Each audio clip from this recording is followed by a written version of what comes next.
الصومال، وتعرف رسميا باسم جمهورية الصومال، وكانت تعرف فيما قبل باسم جمهورية الصومال الديمقراطية. تقع الصومال في منطقة القرن الأفريقي، وتحدها من الشمال الغربي جيبوتي، ومن الجنوب الغربي كينيا، بينما يحدها خليج عدن من الشمال، والمحيط الهندي من الشرق، وإثيوبيا من الغرب. العاصمة مقديشو، وهي أكبر مدنها.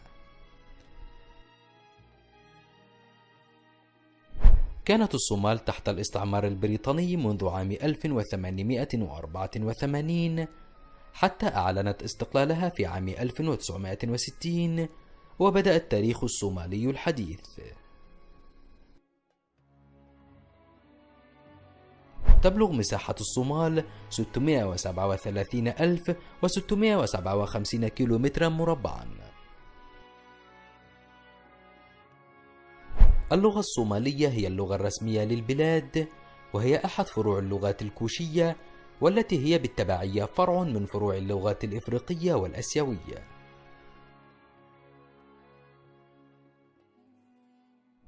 تعرف عملة الصومال باسم الشلن الصومالي، ويساوي 18,000 دولار أمريكي. نظام الحكم فيها هو جمهورية ائتلافية، ورئيس البلاد هو محمد عبد الله محمد، ورئيس الوزراء هو حسن علي خيري.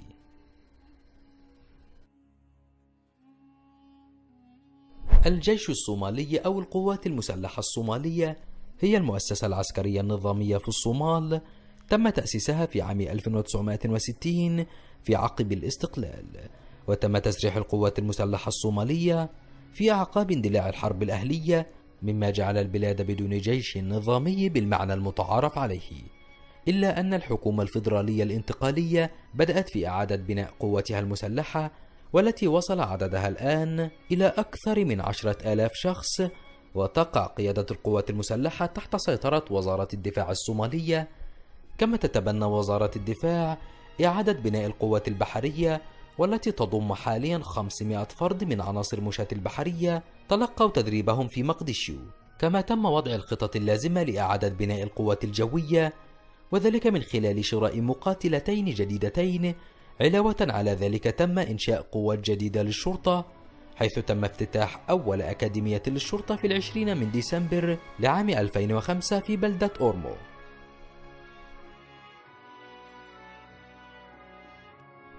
من أشهر المعالم الموجودة في الصومال جامع حميرويني، أحد الجوامع التاريخية في مدينة مقديشو، بناه أبو بكر ابن محمد بن عبد الله التميمي الشيرازي في القرن السادس عشر قبل 1000 عام. يجسد الطراز المعماري العربي والفارسي، ويتجلى ذلك في نقوش الأبواب والشبابيك والزخارف. النصب التذكاري سايديكا، بعد الاستقلال أقيم له نصبا تذكاريا. فمن هو ذلك الرجل الشامخ والخالد ذكراه في الصومال؟ إنه محمد بن عبد الله بن حسن نور، مجاهد ومناضل وثائر صومالي، قاد الجهاد ضد 3 دول في وقت واحد: الاحتلال البريطاني والإيطالي والإثيوبي في مطلع القرن العشرين. مبنى البرلمان الصومالي القديم يعتبر من أشهر المعالم في الصومال من حيث تصميمه ومساحته التي يرتكز عليها. المناخ في الصومال عامة هو مناخ صحراوي بالأساس، وإن كانت تهب عليها الرياح الموسمية مرتين كل عام، ويتخلل فترتي هبوب الرياح الموسمية فترات غير منتظمة من هطول الأمطار، وفترات من الرطوبة والجفاف وارتفاع شديد في درجات الحرارة، تعرف محليا باسم التانغامبيلي.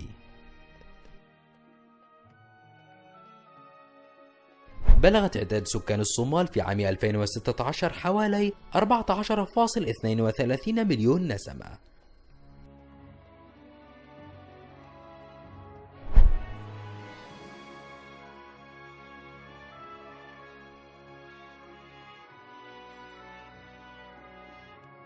الشعب الصومالي بأكمله يعتنق الدين الإسلامي، مع الاحتفاظ بنسبة استثنائية محدودة للغاية. كما تم تعريف الدين الإسلامي بأنه الديانة الرسمية للبلاد. إذا أعجبك الفيديو لا تبخل علينا بالضغط على زر لايك، وإن أردتم مشاهدة مزيدا من هذا المحتوى الحصري اشترك في القناة وفعل زر الجرس لتنضم إلى متابعينا.